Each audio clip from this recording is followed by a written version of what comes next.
الله كفى وسلام على عباده الذين اصطفى أما بعد فأعوذ بالله من الشيطان الرجيم بسم الله الرحمن الرحيم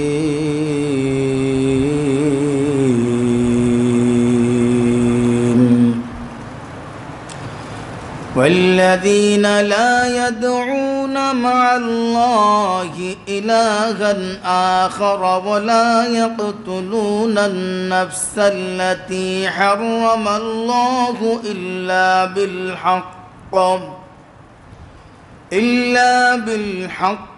ولا يزنون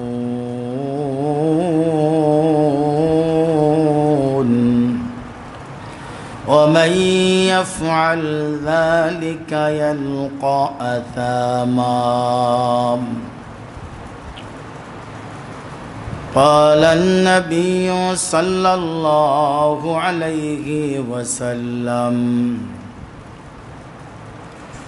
بني الإسلام على 5 شهادة أن لا إله إلا الله وأن محمدا عبده ورسوله وإقام الصلاة وإيتاء الزكاة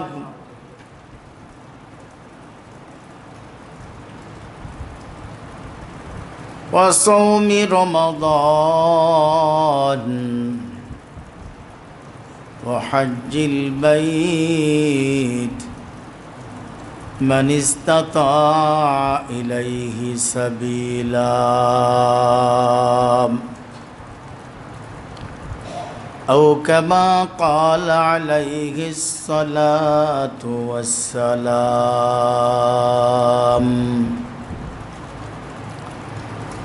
اللهم صل على محمد وعلى آل محمد كما صليت على إبراهيم وعلى آل إبراهيم إنك حميد مجيد اللهم بارك على محمد وعلى آل محمد كما باركت على إبراهيم وعلى آل إبراهيم إنك حميد مجيد سبحانك لا علم لنا إلا ما علمتنا إنك أنت العليم الحكيم رب اشرح لي صدري ويسر لي أمري واحلل عقدة من لساني يفقهوا قولي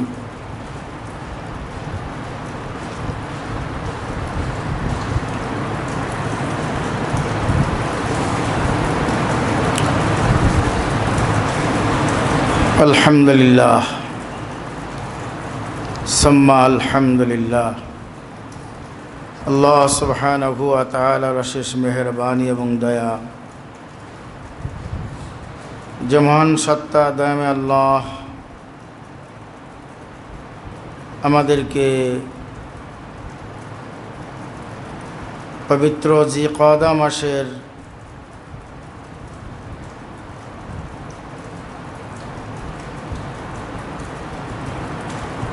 আজ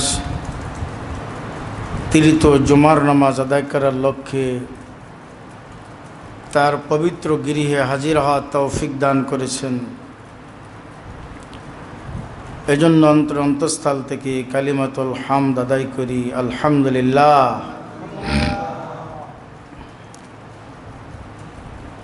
আমরা সূরাতুল ফুরকান থেকে জান্নাতীদের মৌলিক গুণাবলী আলোচনা করছি দীর্ঘদিন ধরে।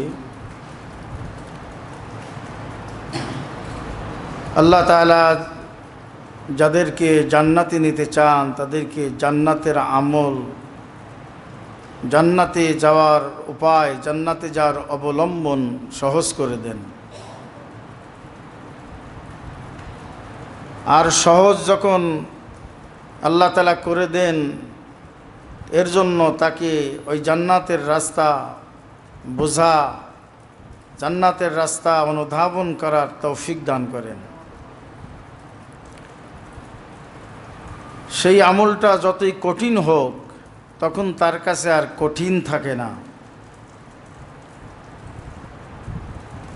আল্লাহ তাআলা তার জন্য আমলটা সহজ করে দেন।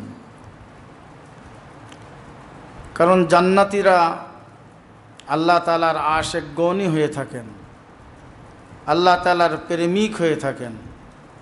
আল্লাহ তাআলার প্রেমিক যারা, আল্লাহ তাআলা তাদের জন্য জান্নাতের অফুরন্ত নিয়ামতের মেহমানদারির ব্যবস্থা করেছেন। এই জন্য আশিক হওয়া দরকার।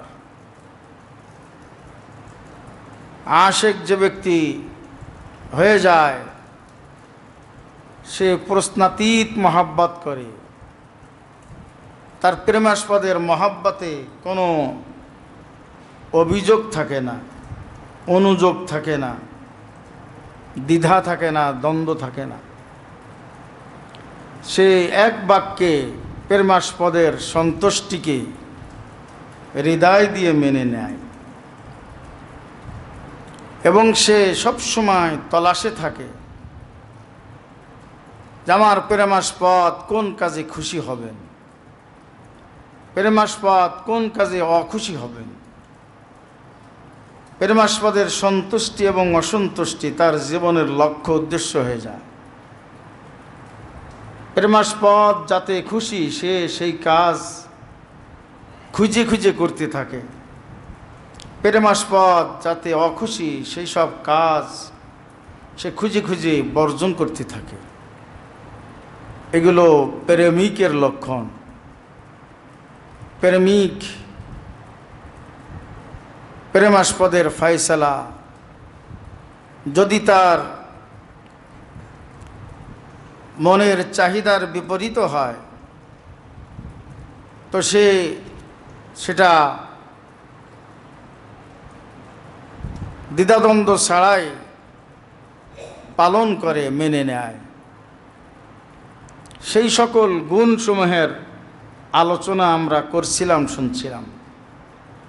সে জান্নাতীদের মৌলিক গুণাবলীর এক নম্বর হলো সে তার প্রেমাস্পদের গুণে রঙে রঞ্জিত হয়। প্রেমাস্পদ রহমান, তিনি বাধ্য অবাধ্য, পক্ষে বিপক্ষে, শত্রু মিত্র নির্বিশেষে সকলের পরে দয়া করেন।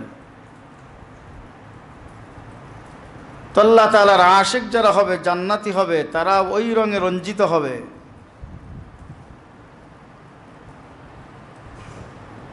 যে তাকে ভালোবাসে তাকে তো সে ভালোবাসবেই, যে তাকে ভালোবাসে না তাকেও সে হিংসা করবে না, তার সঙ্গে শত্রুতা রাখবে না। সে যদি কোনো অপরাধ করে তো তাকে ক্ষমা করে দেবে, মাফ করে দেবে। কারণ সে জানে আমার প্রেমাস্পদের একটা মহৎ গুণ দয়ার পাশাপাশি ক্ষমা।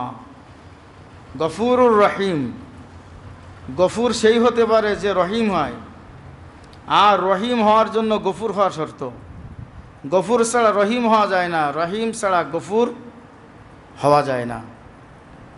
গফুর হলো মহাক্ষমাশীল, রহিম হলো মহাদয়াবান। গফুরুর রহিম। এই জন্য জান্নাতীরা নরম দিল হয়ে থাকে। কঠোর হৃদয়ের অধিকারী যারা হয় তাদের জন্য আল্লাহ তাআলা জান্নাত রাখেন নাই। জাহান্নামে তাদের দিল পুড়িয়ে পুড়িয়ে উপযুক্ত বানিয়ে, জান্নাতের উপযুক্ত বানিয়ে তারপর আল্লাহ তাআলা তাদেরকে জান্নাতে প্রবেশ করাবেন। তবে বেঈমান কাফেরদের জন্য জান্নাতের আগুনও, জাহান্নামের আগুনও জান্নাতে উপযুক্ত বানানোর জন্য যথেষ্ট আল্লাহ তাআলা করেননি। জাহান্নামের সেই ক্ষমতা নেই যে শিরিক এবং কুফুরকে ধূলিসাৎ করতে পারে, মিসমার করতে পারে, তাদের দিল আমল নামা থেকে মুছে দিতে পারে, এই ক্ষমতা আল্লাহ তাআলা জাহান্নামের আগুনকেও দেন নাই। আল্লাহ তাআলা দিলে পারতেন, কিন্তু এটা আল্লাহ তাআলা মানসার খেলাফ, আল্লাহ তাআলার ইচ্ছার পরিপন্থী। আল্লাহ তাআলা শিরিকের গুনায়, কুফরির গুনায় জর্জরিত যারা আক্রান্ত, তাদের জন্য জান্নাতকে হারাম ঘোষণা করেছেন। তারা যতই জাহান্নামের আগুনে জ্বলুক পুড়ুক না কেন, তারা জান্নাতের উপযুক্ত হতে পারবে না। প্যারা হাজেরিন, এই জন্য আমাদের 1 নম্বর রহম দিল হতে হবে। রাজি আছি না ইনশাল্লাহ? আল্লাহ সুবহানাহু ওয়া তাআলা আমাদের দিলটাকে নরম করে দেন, আমাদের দিলের ভিতরে দয়ায় ভরে দেন। 2 নম্বর, আমরা যেন ক্ষমাশীল হই, দয়াশীল হই, আমাদের অন্তরে যেন দয়া এবং ক্ষমা থাকে। দয়া এবং ক্ষমা যাদের অন্তরে থাকে, তাদের অন্তরের ভিতরে অহংকার থাকে না। আর অহংকার যার দিলে থাকে না, তার দিলে রহম এবং ক্ষমায় পরিপূর্ণ হয়ে যায়। অহংকার না থাকা, যার অন্তরে অহংকার থাকে না, তার দিলটা রহম এবং ক্ষমায় ভরপুর থাকে। আর যার দিলে অহংকার থাকে, তার দিলে ক্ষমা থাকে না, দয়া থাকে না। এই জন্য রব্বুল আলামিন জান্নাতীদের আলোচনা, সুস্পষ্ট আলোচনায় প্রথমে উল্লেখ করেছেন, তারা নিরহংকারী হয়, আল্লাহর জমিনে নরম হয়ে চলাফেরা করে, এবং তারা কোনোদিন গরম হয় না।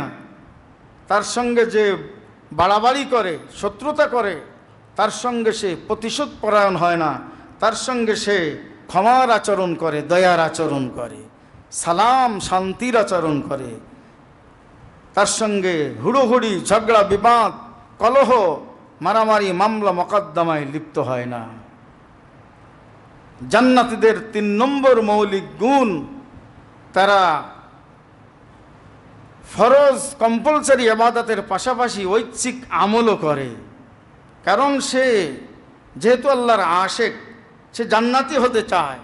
এজন্য তার অন্তরে সবসময় আকাঙ্ক্ষা থাকে যে না জানি আখেরাতে আমি একটা নেকির কারণে ধরা খেয়ে যাই কিনা।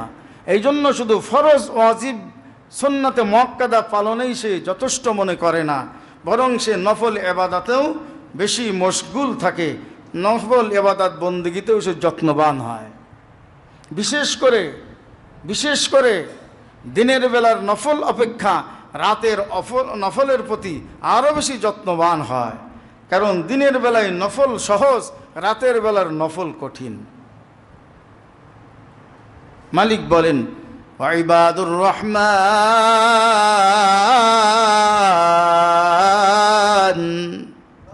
আল্লাযীনা ইয়ামশুনা আলাল আরদি হাওনা ওয়া ইযা খাতাবাহুমুল জাহিলুনা ক্বালু সালামা والذين يبيتون لربهم سجدا وقياما। জান্নাতীদের দিল হয় রহমওয়ালা দিল। জান্নাতীদের দিলের ভিতরে অহংকার থাকে না। সে আখিরাতের চিন্তায়, মৃত্যুর চিন্তায়, কবরের চিন্তায়, হাসরে ময়দানের চিন্তায় সবসময় বিভোর থাকে, যে কারণে তার দিলটা নরম থাকে। সে সবসময় নিজেকে নিকৃষ্ট আর তুচ্ছ জ্ঞান করে, অন্তরের ভিতরে টেনশন, পেরেশানি, হায় আমি ধরা খেয়ে যাই কিনা। নিজের চিন্তা বিভোর থাকার কারণে সে অহংকার করার সুযোগ পায় না, পরনিন্দা করার সুযোগ পায় না, অন্যের দোষচর্চা করার সুযোগ পায় না। যদি অন্যের দোষচর্চা করে তো সেখানে সে অনুসন্ধান করে, এই দোষচর্চায় আমার মাওলা খুশি হবে না অখুশি হবে।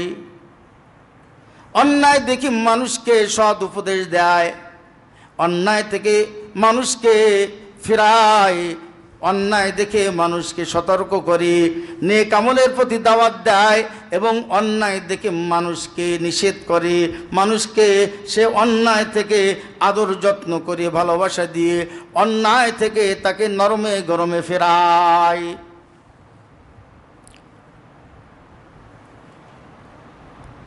কারো সঙ্গে সে ঝগড়া বিবাদে লিপ্ত হয় না, কারণ তার অন্তরে তো পেরেশানি, হায় আমাকে মৃত্যুবরণ করতে হবে, আমাকে কবরে যেতে হবে, আমাকে হাসরে ময়দানে হিসাব দেওয়ার জন্য উঠতে হবে, হায় আমার কি হবে, হায় আমার কি হবে।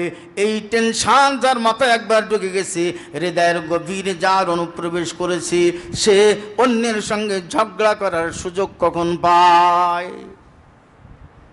যেমন একটা কথায়, অন্য যদি কষ্ট পেয়ে যায় হাসরের ময়দানে, এর জন্য তো আমার কৃত নেক আমল থেকে তার পাওনা বুঝে দেয়া লাগবে। অন্যের জমি ফাঁকি দিব, অন্যের হক নষ্ট করব, অন্যের মনে কষ্ট দিব। আমি যদি তা করি, কেন আমার অন্তরের ভিতরে আখিরাতের ফিকির আছে, হাসরের ময়দানে আমাকে হিসাব কিতাব পেশ করার ফিকির আছে। এই জন্য সে অন্যকে ঠকানোর চিন্তায় করে না, অন্যের দিলে আঘাত দেওয়ার চিন্তা করে না, কাউকে কষ্ট দেওয়ার চিন্তা তার অন্তরের ভিতরে আসে না। সে সব সময় আমলে মগ্ন থাকে, কিসে? আখিরাতে নাজাত পাবো। জানে জুমলা ইলমু গায়ে নাস্তই কে বিদানি মান কায়াম দার ইয়াউমদি কাইফা হালি ইয়া ইলাহি লাইসা লি খায়রুল আমাল সু আমালি কাসীরুন জাদু তাআতি কলিল। নিজের আমলকে নেক আমলকে সে তুচ্ছ জ্ঞান করে। হায়, আমার মাওলার দরবারে পেশ করার মতো কোনো আমল তো আমি করতে পারি নাই, বেগুনা না গুজারতে বড় মাসাতে বাহুদুরে দিল না কর দম তাতে। 2 রাকাত নামাজ জীবনে এমন আদায় করতে পারি নাই, জাপাত মস্তক শুরু থেকে শেষ পর্যন্ত পুরোপুরি আল্লাহ তাআলাকে হাজির নাজির জেনে আমল করেছি। এই রকম 2 রাকাত নামাজ আদায় করতে পারি নাই বলে নিজেকে নিজে সবসময় ধিক্কার দিতে থাকে, আফসোস করতে থাকি, মালিকের কাছে তওবা ইস্তেগফার করতে থাকে। আর তারা শেষ রাতে ওঠে, নির্জনে নিরালায় মালিকের দরবারে কাঁদে। প্রকাশ্যে ক্রন্দন অপেক্ষা নির্জনের ক্রন্দনের দাম মালিকের কাছে বেশি। আর আরশের নিচে যারা সাফ হবে, তাদের অন্যতম একজন হবে ফাযাকারাল্লাহ খালিয়ান ফাফাদাত আইনা। নির্জনে নিরালায় আল্লাহর মহব্বতে, আল্লাহর ভয়ে, জাহান্নামের ভয়ে, কবরে আযাবের ভয়ে, হাসরের ময়দানে হিসাব দেওয়ার ভয়ে ভীত সন্ত্রস্ত হয়ে সে বেশি বেশি ক্রন্দন করতে থাকে।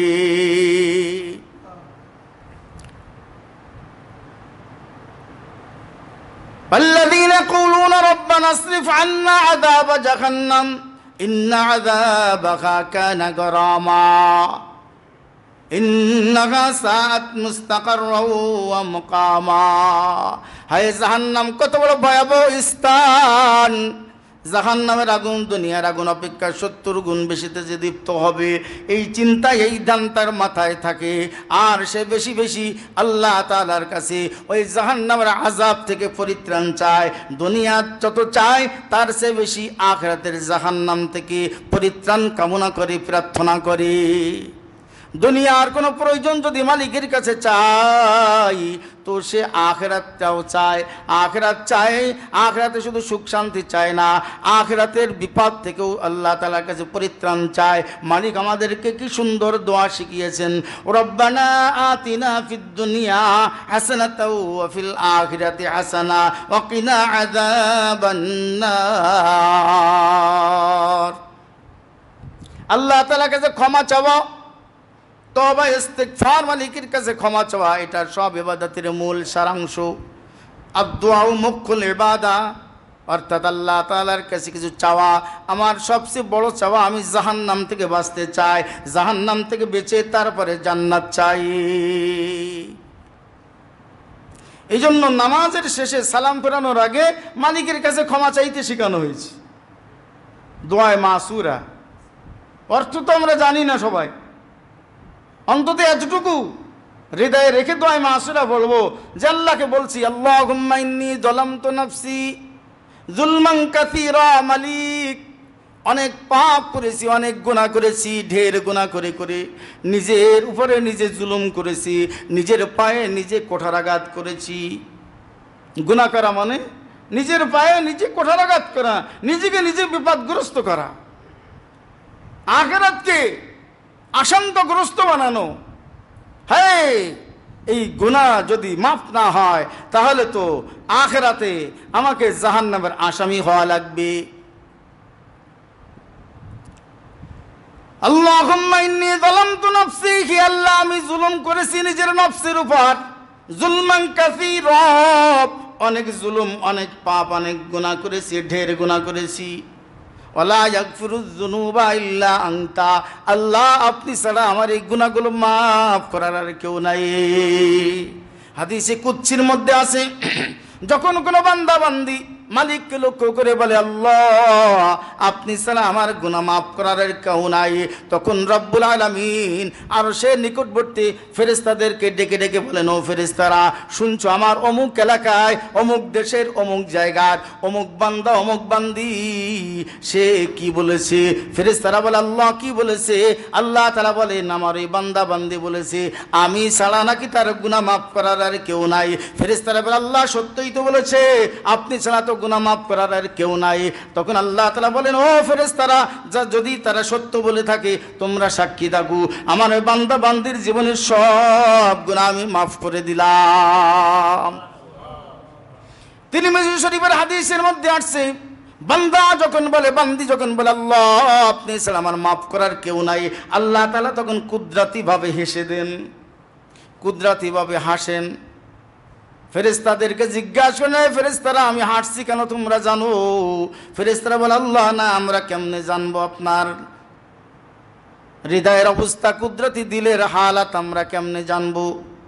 আল্লাহ তাআলা বলেন ওই এলাকার বান্দা অমুক এলাকার বান্দা বান্দি সে এই সত্য উচ্চারণ করেছে আমি ছাড়া নাকি তার গুনাহ মাফ করার আর কেউ নাই। ফেরেশতারা তখন বলে আল্লাহ সে তো সত্যই বলেছে, আপনি ছাড়া তো তার গুনাহ মাফ করার কেউ নাই। তখন আল্লাহ তাআলা বলেন ও বান্দা বান্দি, ও আমার ফেরেশতারা তোমরা সাক্ষী থাকো, ওই আমার সেই বান্দা বান্দি কে লক্ষ্য করি আল্লাহ তাআলা বলেন বান্দা বান্দি আমি তোমাদের জিন্দেগীর সব গুনাহ মাফ করে দিলাম। নামাজ যখন শেষ করব, নামাজের পরে দোয়া কবুল হয় নাকি নামাজের সালামের আগে দোয়া কবুল হয়, এটা নিয়ে উলামায়ে কেরামের ব্যাখ্যায় মতভেদ আছে। নামাজের শেষে দোয়া কবুল হয় এটা সত্য, কিন্তু সালাম ফেরানোর আগে না পরে এই নিয়ে মতভেদ আছে। এই জন্য উভয় প্রকারের দোয়া করা উচিত। নামাজের পরেও দোয়া করব, নামাজের আগে আসলে আল্লাহ তাআলা এই যে বৈঠকটা তো দোয়া, আত্তাহিয়াতু পুরাটাই দোয়া, আসসালামু আলাইনা ওয়া আলা ইবাদিল্লাহিস সালিহিন, আল্লাহ আমাদের সবার জন্য শান্তির ফয়সালা করেন, দুনিয়ার সকল আপনার নেককার বান্দা বান্দির জন্য শান্তির ফয়সালা করেন। দোয়া, দুরূদ শরীফ দোয়া, দোয়া মাসুরা পুরাটাই দোয়া।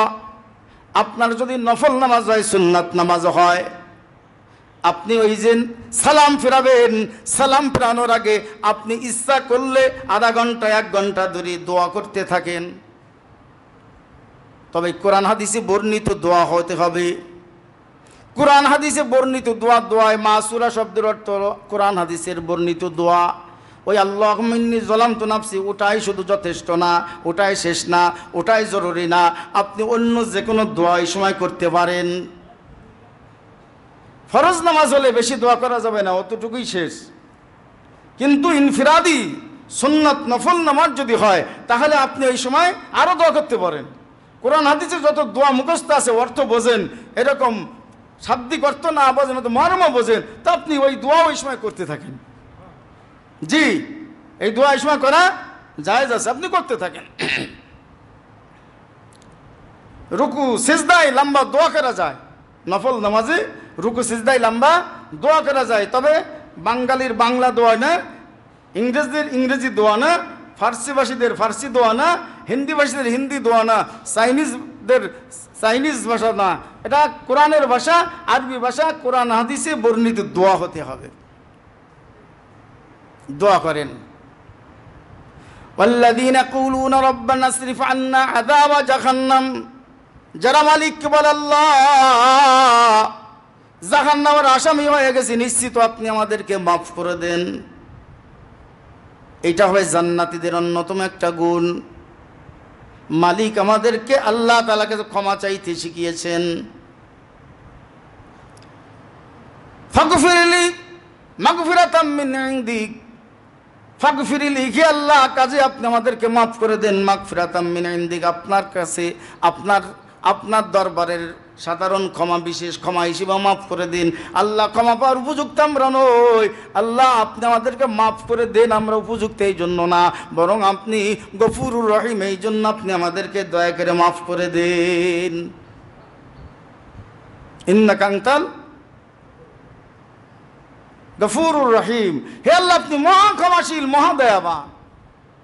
আল্লাহ তাআলা দয়াবান এই জন্য ক্ষমাবান, ক্ষমাবান এই জন্য দয়াবান। যার দিলে দয়া নেই সে ক্ষমাশীল হতে পারে না, আর ক্ষমাশীল হতে গেলে দয়াশীল হওয়া লাগে। সুবহানাল্লাহ, সুবহানাল্লাহ। আমার দাদা শেখ কারাচির বিশ্ববিখ্যাত বুজুর্গ শাইখুল আরব আল আযম আল্লামা শাহ হাকিম মোহাম্মদ আখতার নব্বরাল্লাহু মারকাদা রহমাতুল্লাহি আলাইহি এক আজীব কথা বলেন। বান্দা যখনই আল্লাহ তাআলার কাছে দোয়া করবে, গফুর বলে দোয়া করবে তো ক্ষমা চাবে, আর রহিম যখন বলবে তখন অন্তরে থাকবে আল্লাহ শুধু এখন ক্ষমা, অতীতের গুনাহ মাফ হইলেই তো চলবে না, আগামীতেও তো গুনার থেকে আমাকে বেঁচে থাকতে হবে। হে আল্লাহ ওই গুনাতে বেঁচে থাকতে গেলে আমি তো একা একা পারবো না, আপনার রহমত দরকার। হে আল্লাহ আপনার রহিম নাম এই জন্য স্মরণ করছি, হে আল্লাহ আপনার ওই রহিম নামের বরকতে আমাকে, ওই দয়ায় আমাকে গুনার থেকে বাঁচার তৌফিক দান করেন। রব্বিগফির ওয়ারহাম আনতা খায়রুর রাহিমিন, রব্বিগফির, হে আল্লাহ আপনি আমার পরে আমাকে ক্ষমা করে দেন, ওয়ারহাম এবং আমার পরে রহম করেন। রহম করেন মানে অতীতের গুনাহ মাফ করে দেন এবং আগামীতে গুনাহ থেকে বাঁচার তৌফিক দান করেন। না মালিকের তৌফিক ছাড়া আমরা কি পারবো? পারি না পারবো? পারি না, পারবো না। এই জন্য আল্লাহ তাআলা দোয়া শিখিয়েছেন সূরাতুল ফাতিহায়, ইয়্যাকা না'বুদু ওয়া ইয়্যাকা নাস্তাঈন। আল্লাহ শপথ করছি আজকের থেকে আপনার নাফরমানি আর করব না, আপনার গোলামি ছাড়া আর কারো গোলামি করব না। ইয়্যাকা না'বুদু মানে আপনার গোলামি ছাড়া আর কারো গোলামি করব না, নফসের গোলামি করব না, শয়তানি গোলামি করব না, তাগুতের গোলামি করব না, কোনো মানুষের কথা শুনবো না, সৃষ্টির কথা শুনবো না, আপনাকে অখুশি করি। ওয়াইয়াকা নাস্তাঈন, আল্লাহ নিয়াত তো করলাম কিন্তু আপনি যদি রহম না করেন তো পারবো না। ওয়াইয়াকা নাস্তাঈন, এই জন্য আপনার কাছে সাহায্য চাই। জান্নাতীদের গুণ, তারা আল্লাহর কাছে বেশি বেশি জাহান্নাম থেকে মাফি চায়, ক্ষমা চায়। চাবো তো ইনশাআল্লাহ আমরা বেশি বেশি, প্রকাশ্যে যত ক্ষমা চাবো, তওবা করব, দোয়া করব, তার চেয়ে বেশি নির্জনে নিরালায় মালিকের কাছে দোয়া করব, কান্নাকাটি করব। ফাযাকারাল্লাহ খালিয়ান ফাফাদাত আইনা, জান্নাতি মানুষদের একটা গুণ, আরশের নিচে যারা সাফ হবে তাদের অন্যতম একটা গুণ, তারা নির্জনে নিরালায় মালিকের কাছে কান্নাকাটি করে ক্ষমা চায়। আল্লাহ তাআলা আমাদের সকলকে তৌফিক দান করেন। ওয়াল্লাযীনা ইযা আনফাকু লাম ইউসরিফু ওয়া লাম ইয়াকতুরু ওয়া কানা বাইনা যালিকা কাওয়ামা। জান্নাতীরা তো আল্লাহর আশেক হওয়ার কারণে আল্লাহ তাআলাকে খুশি করার জন্য মাল খরচ করে। কি খরচ করে বলেন? মাল খরচ করে, যাকাত দেয়, মা বাবার খেদমত করে, স্ত্রী পরিজন সন্তান সন্ততির পিছনে খরচ করে, মসজিদ বানায়, মাদ্রাসা বানায়, যাকাত দেয়, কুরবানি করে, ফিতরা দেয়, এমনকি আল্লাহর ঘর জিয়ারত করার জন্য সে হজও করে, খরচ করে। কারণ খরচ করা আল্লাহকে খুশি করার জন্য মাল খরচ করা, এটা জান্নাতীদের অন্যতম লক্ষণ, মাল খরচ করা। প্যারা হাজিরিন, ইসলামের মৌলিক ইবাদত 3 প্রকার। মৌলিক ইবাদত কয় প্রকার বলেন? সবাই বলেন মৌলিক ইবাদত কয় প্রকার? যারা ঘুমাচ্ছেন তারাও বলেন মৌলিক ইবাদত কয় প্রকার? আর একটু জোরে বলেন, আরো জোরে। 3 প্রকার। 1 নম্বর আন্তরিক ইবাদত। 1 নম্বর কি? আন্তরিক ইবাদত। আন্তরিক ইবাদত 30 প্রকার। কয় প্রকার? ইসলামের শাখা কয়টা? 77টা। তার অন্তরের সাথে সম্পৃক্ত হলো 30টা। এর মধ্যে 9টা হলো ঈমান বিষয়ক, আর 21টা হলো অন্তরের আমল বিষয়ক। ঈমান হলো বিশ্বাস, এর ভিতরে চারটা বিষয় বিশ্বাস করা ঈমান, আর যত কুফরি শিরকি আছে এটা বিশ্বাস না করা, এটাও অন্তরের ঈমানের অংশ। বুঝে আসছে? আল্লাহ এক, আল্লাহ বিশ্বাস করা, ফেরেশতাদের প্রতি বিশ্বাস করা, আসমানি কিতাবের প্রতি বিশ্বাস করা, নবী রসুলগণের প্রতি বিশ্বাস করা, তাকদীরের ভালো মন্দ আল্লাহ থেকেই ফয়সালা হয়, এরপরে বিশ্বাস করা, মৃত্যুর পরে আবার জীবিত হতে হবে, কবর হবে, হাসর হবে, মিজান হবে, পুলসিরাত হবে, ওজন হবে, জান্নাত হবে, জাহান্নাম হবে, এই সব কিছুর প্রতি বিশ্বাস করা। এই সব মিলে 8 বিষয়ে বিশ্বাস করা। আর যত শিরকি কুফরি আছে এগুলো অবিশ্বাস করা। এগুলো হলো অন্তরের 9টা ঈমান বিষয়ক। আর 14টা হলো অন্তরে কিছু গুণ অর্জন করা। এই যে অহংকার না করা, হিংসা বিদ্বেষ না করা, রাগ হজম করা, এগুলো সব কিসের আমল? অন্তরের আমল। কিসের আমল? অনেকে বলে হুজুর খালি অন্তরের ওয়াজ করে কেন? আরে মিয়া, অন্তর ঠিক তো সব ঠিক, অন্তর অঠিক তো সব অঠিক। আপনি যতই আমল করুন, দিল যদি ঠিক না থাকে, দিলে যদি ইখলাস না থাকে, সহিনিয়াত না থাকে, জিন্দেগীর সব অর্জন ধ্বংস হয়ে যাবে, কোনো কাজে লাগবে না, কোনো কাজে লাগবে না। এই জন্য নবী করিম সাল্লাল্লাহু আলাইহি ওয়াসাল্লাম অন্তরের ওয়াজ বেশি করতেন, এবং কোরআন শরীফে হাদিসে অন্তরের ওয়াজ ঢের আল্লাহ তাআলা করেছেন। জান্নাতীদের গুণের আলোচনা আল্লাহ করেছেন, কিন্তু শুরু করেছেন অন্তরের আমল দিয়ে। সুবহানাল্লাহ। দয়া কোথায় থাকে? হ্যাঁ, নিজেকে ছোট জ্ঞান করা, এটা কোথায় থাকে? এটা কলবের ভিতরে। অহংকার এর বিপরীত কোথায় থাকে? অন্তরের ভিতরে। ধৈর্য সহ্য অন্তরের ভিতরে থাকে। এই জন্য আল্লাহ রসুল সাল্লাল্লাহু আলাইহি ওয়াসাল্লাম বলেন, ইন্নামাল আমালু বিন্নিয়াত, ইন্নামাল আমালু বিন্নিয়াত। সকল আমল কবুল হবে, সব হবে কি হবে না, সব নিয়াতের উপর নির্ভরশীল। আখলিস দীনাকা ইয়াকফিকাল আমালুল কলিল। তোমার দিনকে খাঁটি করো, মানে তোমার দিলের ভিতরে ইখলাস আনয়ন করো। দিন মানে এখানে দিল ঠিক করো, দিল ঠিক করো। ইয়াকফিকাল আমালুল কলিল, অল্প আমল তোমার জন্য নাজাতের জন্য যথেষ্ট হয়ে যেতে পারে। হতে পারে, পারে কি পারে না? আল্লাহর জন্য আমল যদি করা হয়, এই জন্য আমাদের বুজুর্গরা মাশায়েখরা বলেন, যে কোনো আমল করবে তো নিয়াতকে নবায়ন করবে। নিয়াতকে কি করবে? নবায়ন করবে। আচ্ছা, আমি এই কাজটা মসজিদে যাচ্ছি কেন, গোসল করছি কেন, উজু করছি কেন, দোকানে যাচ্ছি কেন, দোকান খুলতে যাচ্ছি কেন, কি জন্য আমি ব্যবসা করছি, কি জন্য আমি জমিতে যাচ্ছি, কি জন্য আমি চাকরিতে যাচ্ছি, উদ্দেশ্যটা কি? নিয়াতকে যাচাই করা, নিয়াতকে যাচাই করা এবং নবায়ন করা। জন্য যেন আল্লাহ হয়, জন্য যেন আল্লাহ হয়। আমি যা কিছু করব, ইন্না সলাতি ওয়া নুসুকি ওয়া মাহইয়ায়া ওয়া মামাতি লিল্লাহি রাব্বিল আলামিন। নিশ্চয়ই আমার দৈহিক যত ইবাদত, আমার যত আর্থিক ইবাদত, আমার দুনিয়ায় বেঁচে থাকা, দুনিয়ার থেকে চলে যাওয়া, সবই ওই আল্লাহর জন্য, যিনি সকল জগতের খালেক, মালিক, একমাত্র রব, প্রতিপালক, একচ্ছত্র অধিপতি। সেই মালিকের জন্যই আমার জিন্দেগীর সব কিছু। যদি তা হয়, তাহলে মান লাহুল মাওলা ফালাহুল কুল। যে ব্যক্তির জীবনটা আল্লাহর জন্য হয়ে যায়, আল্লাহ তার জন্য হয়ে যায়। আমার জীবনের সব কিছু কার জন্য সাজাবো বলেন? বাজার করতে যাচ্ছি, কেন যাচ্ছি বাজার করতে? আমার বিবি বলছে একটা কাপড় কিনতে, সোনো কিনতে, ক্রিম কিনতে। আচ্ছা যাচ্ছি তো, এখানে আমার সবের কাজ বানাতে হবে। এটা কি? যে স্ত্রীর হক আদায় করা, এটাও একটা ইবাদত। স্ত্রীকে খুশি করা বৈধভাবে, এটা একটা ইবাদত। ঠিক কিনা বলেন? আমার সন্তান আদিকে ব্যয় দেওয়া, তাদেরকে খুশি করা, এটা একটা ইবাদত। আল্লাহ বলেন, আশিরুহুন্না বিল মারুফ। তোমার বিবিদের সাথে ভালো আচরণ করো, বিবিদেরকে খুশি রাখা, এটা একটা ইবাদত।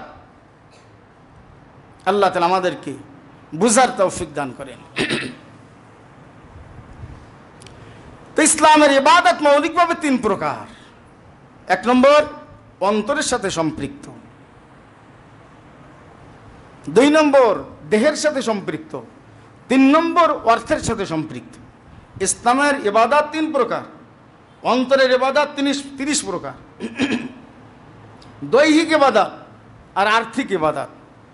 দৈহিক ইবাদত, আর্থিক ইবাদত। দৈহিক ইবাদত আবার 2 প্রকার। দৈহিক ইবাদত আবার কয় প্রকার? 2 প্রকার। দেহকে ইবাদতে লাগানো, দেহকে ইবাদতে লাগানো। নামাজ পড়তে দেহ লাগে না? দেহ লাগে, অন্তর লাগে, দেহও লাগে। আবার মালিককে খুশি করার জন্য এই দেহকে শুধু লাগালাম না, দেহকে একেবারে বিলীন করে দিলাম, অর্থাৎ শহীদ হয়ে গেলাম। কি হয়ে গেলাম? শহীদ হয়ে গেলাম। তাহলে শাহাদাত বরণ করা, এটা দৈহিক ইবাদত। শাহাদাত বরণ করা দৈহিক ইবাদত। পুরো জানটাই দিয়ে দিলাম, দেহটা আল্লাহর রাস্তায় উৎসর্গ করে দিলাম। আল্লাহুম্মা আমিন। আল্লাহর জন্য আমাদের জান দেওয়ার দরকার আছে কি আছে না? হ্যাঁ, সামনে কুরবানি আসছে, মালিক যদি বলতেন তোর জান দিয়ে দিতে হবে, দেওয়া ফরজ ছিল, কয়জন টিকতো সেটা ভিন্ন জিনিস। আল্লাহ বলেন যে তোর জান দেওয়ার পরিবর্তে তুই অন্যটা জান দিয়ে দে। আল্লাহ তাআলা আমাদের উপর রহম করেছেন, আলহামদুলিল্লাহ, আলহামদুলিল্লাহ। আর একটা হলো আর্থিক ইবাদত, আর একটা হলো আর্থিক ইবাদত। অন্তরের যত ইবাদত আছে এইটাকে আল্লাহ তাআলা ঈমান নামে আখ্যায়িত করেছেন, আর ঈমানের কিছু শাখা প্রশাখা অন্তরেও আছে। এইজন্য আল্লাহ রাসূল সাল্লাল্লাহু আলাইহি সাল্লাম বলেন, বুনিয়াল ইসলাম আলা খামসিন, শাহাদাতু আল্লা ইলাহা ইল্লাল্লাহ ওয়া আন্না মুহাম্মাদান আবদুহু ওয়া রাসূলুহু। বুখারী শরীফের 6 নম্বর হাদিস এবং মুসলিম শরীফের 122 নম্বর হাদিস। আব্দুল্লাহ ইবনে ওমর রাদিয়াল্লাহু তাআলা আনহুমা থেকে বর্ণিত, তিনি বলেন রাসূলুল্লাহ সাল্লাল্লাহু আলাইহি সাল্লাম বলেন, ইসলামের মূল ভিত্তি হলো 5টা। ইসলাম যদি একটা বিল্ডিংয়ের নাম হয় তাহলে এর জন্য 4 কোণায় 4টা খুঁটি, মাঝখানে আর একটা খুঁটি। যদি উপরে তাঁবু টানানো হয়, তাঁবু টানাতে হলে 4 কোণায় 4 খুঁটি লাগে, মাঝখানে একটা খুঁটি লাগে। মাঝখানে খুঁটিটা হলো ঈমান, 4 কোণার 4 খুঁটির একটা হলো সালাত, আর একটা হলো সওম, আর একটা হলো যাকাত, আর একটা হলো হজ। ইসলামের যত ইবাদত আছে এই ইবাদতের 1 নম্বর হলো ঈমান। ঈমান দিয়ে ইসলামের পঞ্চবৃত্তির প্রথমটা বোঝানো হয়েছে। অন্তরের 30 প্রকার আমলের মূল হলো শাহাদাতু আল্লা ইলাহা ইল্লাল্লাহ। এই কথা শাহাদাত প্রকাশ করার, সাক্ষ্য প্রদান করা যে আল্লাহ ব্যতীত আর কোনো মাবুদ নাই, মুহাম্মদ সাল্লাল্লাহু আলাইহি সাল্লাম আল্লাহ তাআলার প্রিয় বান্দা এবং তার রসুল, সর্বশেষ নবী। বর্তমান জামানায় কালেমার অর্থ একটু বাড়ানো ফরজ হয়ে গেছে। শুধু রসুল বললেও হবে না, নবী বললে হবে না, সঙ্গে একটু যুক্ত করতে হবে সর্বশ্রেষ্ঠ এবং সর্বশেষ নবী। কি বলেন? সর্বশ্রেষ্ঠ এবং সর্বশেষ নবী। কারণ এখন কাদিয়ানীদের উৎপাত, ইহুদি খ্রিস্টানদের যত্নে, ইহুদি খ্রিস্টানদের শ্রদ্ধাবরণে, ইহুদি খ্রিস্টানদের অর্থে লালিত পালিত হয়ে বর্তমানে দুর্বল প্রকৃতির ইমানদারদেরকে বেঈমান করার চক্রান্ত এবং ষড়যন্ত্রের জাল পুরা পৃথিবীব্যাপী বিরাজ করা হয়েছে। বাংলাদেশের প্রত্যন্ত অঞ্চলে পর্যন্ত ইহুদি খ্রিস্টানদের প্রেতাত্মারা আজকে দুর্বল প্রকৃতি ইমানদারদেরকে কাদিয়ানী বানাচ্ছে সূক্ষ্মপথে। এজন্য বর্তমানে আমাদেরকে কালেমার অর্থ একটু বৃদ্ধি করে বলতে হবে যে আল্লাহ রসুল মুহাম্মদ সাল্লাল্লাহু আলাইহি সাল্লাম শুধু রসুল না, সর্বশেষ রসুল এবং সর্বশেষ নবী। তারপরে আর কোনো নবী এবং রসুল আসবেন না। আল্লাহ পাক রব্বুল আলামিন আমাদেরকে পরিপূর্ণ ঈমানদার হওয়ার তৌফিক দান করেন। ইসলামের মৌলিক ভিত্তি কয়টা? 5টা। 1 নম্বর ঈমান। কিন্তু ইসলামের ইবাদত 3 প্রকার। তার 1 নম্বর ঈমান, যেটা অন্তরের সাথে সংযুক্ত, সম্পৃক্ত। দৈহিক যত ইবাদত আছে এটা আবার দুই প্রকার, করণীয় আর বর্জনীয়। করণীয়, করণীয় মানে করা, করা যত ইবাদত আছে সেই ইবাদতের সম্রাট হলো সালাত, সম্রাট হলো সালাত। এই জন্য আল্লাহ তাআলা হাবিব সাল্লাল্লাহু আলাইহি সাল্লাম ইমানের পরেই সালাতের কথা বলেছেন। আউয়ালু মা ইহাসাবু বিহিল আবদু ইয়াউমাল কিয়ামাতিস সালাহ, হাসর ময়দানে সর্বপ্রথম হিসাব হবে সালাতের। দৈহিক আরেকটা ইবাদত আছে বর্জনীয়, দৈহিক আরেকটা ইবাদত আছে কি বর্জনীয়। বর্জনীয় ইবাদত মানে বর্জন করা। এই বর্জন যত ইবাদত আছে সেই ইবাদতের সম্রাট হলো রোজা। রোজার অপর নাম হলো বর্জন করা। রোজা পালন করতে গিয়ে কি করতে হয়? সবে সাদেক থেকে নিয়ে সূর্যাস্ত পর্যন্ত শুধু বর্জনই করতে হয়, বর্জন করা শেখায়। ইসলামের একটা অধ্যায় আছে বর্জন, অন্যায় পাপ গুনাহ, অন্যায় পাপ এটাও তো বর্জন। তো রোজা আমাদেরকে ওই বর্জনের প্রশিক্ষণ দেয় যে আমরা বর্জন যত কিছু আছে, শুধু রোজা না, রোজা বাদেও যত কিছু বর্জনীয় আছে সব কিছু বর্জন করব। বর্জনীয় যত ইবাদত আছে তার সম্রাট হলো রোজা। দৈহিক যত করণীয় ইবাদত আছে তার সম্রাট হলো সালাত। রইল এখন অর্থনৈতিক ইবাদত। অর্থনৈতিক ইবাদত আবার দুই প্রকার। কিছু অর্থনৈতিক ইবাদত আছে যেগুলো শুধু অর্থই ব্যয় করতে হয়, আর কিছু কিছু অর্থনৈতিক ইবাদত আছে অর্থের পাশাপাশি দেহও লাগে। হজ শুধু অর্থ দিয়ে হয় না, দেহও লাগে, নাকি? টাকা যেমন লাগে দেহ সেখানে নিয়ে যাওয়া লাগে। তাহলে হজ অর্থনৈতিক এবং দৈহিক উভয়টার সমন্বয় ইবাদত। আর সলিড অর্থনৈতিক ইবাদত যেমন জাকাত। জাকাত, জাকাত যত অর্থনৈতিক ইবাদত আছে তার সম্রাট হলো জাকাত। কিন্তু শুধু জাকাতে কিন্তু অর্থনৈতিক ইবাদত একমাত্র নয়, এছাড়া আরো বহু অর্থনৈতিক ইবাদত আছে, আছে কি আছে না? যেমন সামনে কুরবানি আসছে, রমজান মাসে সাদকাতুল ফিতর গেছে, ইত্তেকার মসজিদ মাদ্রাসা অসহায় মানুষের পিছনে ব্যয় করা, পিতামাতার খেদমত, সন্তানাদির খরচ দেওয়া, স্ত্রীর খরচ দেওয়া, এ সব কিছু মিলে অর্থনৈতিক ইবাদত। এই জন্য আল্লাহ রসুল সাল্লাল্লাহু আলাইহি ওয়াসাল্লাম বলেন ইসলামের ভিত্তি পাঁচটা। এক নম্বর শাহাদাত, একত্ববাদ এবং রিসালাতের স্বীকৃতি সাক্ষ্য প্রদান করা। 2 নম্বর সালাত কায়েম করা। 3 নম্বর রোজা রাখা। 4 নম্বর জাকাত দেওয়া। যারা জাকাত দেওয়ার মতো সামর্থ্য নাই তারা যদ্দূর পারে দান সদকা করবে। হজ করার মতো সামর্থ্য নাই তো অন্তত উমরা করবে। হজ করতে হলে 6 লাখ 7 লাখ লাগছে বর্তমান, এত টাকা নাই তো অন্তত 1.5 লাখ, 1,50,000, 40, 30, 20 এর ভিতর দিয়ে সে ওমরা করতে পারে, ওমরা করবে।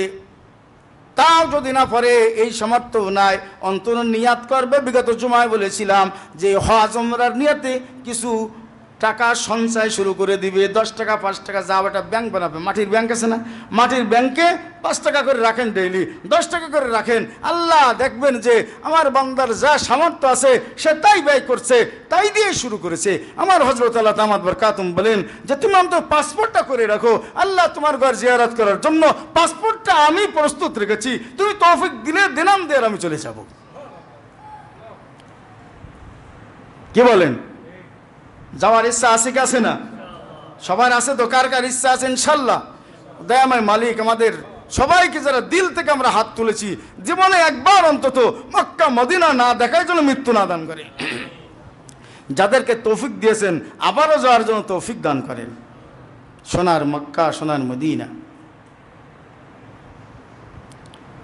রহে মেরে মস্কান দিয়ারে মদিনা, बने मेरे मदखन, बने मेरे मदफन दियारे मदीना, रहे मेरे मस्कन हवाली काबा, बने मेरे मदफन दियारे मदीना, बने मेरे मदफन दियारे मदीना। আল্লাহর এক আশিক বলেন, আল্লাহ আমি যেন সবসময় আপনার ঘরের আশেপাশে থাকতে পারি, কাবা শরীফের আশেপাশে থাকতে পারি। আল্লাহ আমার জীবনের শেষ কবরটা যেন মদিনাতুত তৈয়বায় নবীর দেশে হয়ে যায়। আশেক আশেক আহ সোনার মদিনা, যাদের দিলে মহাব্বত আছে তারা ওখানে না যে পারে না, আল্লাহ তাদেরকে নিয়েই ছাড়েন। যাদেরকে নিতে চান তাদের হৃদয়ের গভীরে আল্লাহ তাআলা এক চুম্বক লাগায় দেন, মক্কা মদিনার প্রেমের চুম্বক তাদের হৃদয়ে আল্লাহ লাগায় দেন, সামান্য একটু লাগায় দেন। টাকা নাই পয়সা নেই তো চলে যায়। এ আমার মাদ্রাসার এলাকার এক মুসাল্লি নারকেল গাছ জুড়িয়ে বেড়ায়, নারকেল গাছ সাফ করে। সে গরিব মানুষ, আর কোনো আয় নেই, সে টাকার জোগাড় করছে অনেক দিন থেকে। স্বপ্ন সাধনে সে মক্কা মদিনা জিয়ারাত করবে। দেখছেন কারবার, ইচ্ছা থাকলে উপায় হয়। বিখ্যাত জুমাই বলেছেন করে গাছ লাগাই দেন। কি করেন? আমার হযরত আল্লাহ দামাত বারাকাতুহুম শিখিয়েছেন, গাছ লাগাও। যে গাছ দামি গাছ মোটামুটি তাড়াতাড়ি বড়, এরকম গাছ লাগাই দাও। মেহগনি গাছ লাগাই দেন। কিসের জন্য? মেয়ের বিয়ে দেওয়ার জন্য না, মেয়ের বিয়ের জন্য গাছ কাটবেন না। কি বলেন? অসুখ বিসুখের জন্য গাছটা কাটবেন না। এই বিগত 4-5 দিন আগে নেটে দেখলাম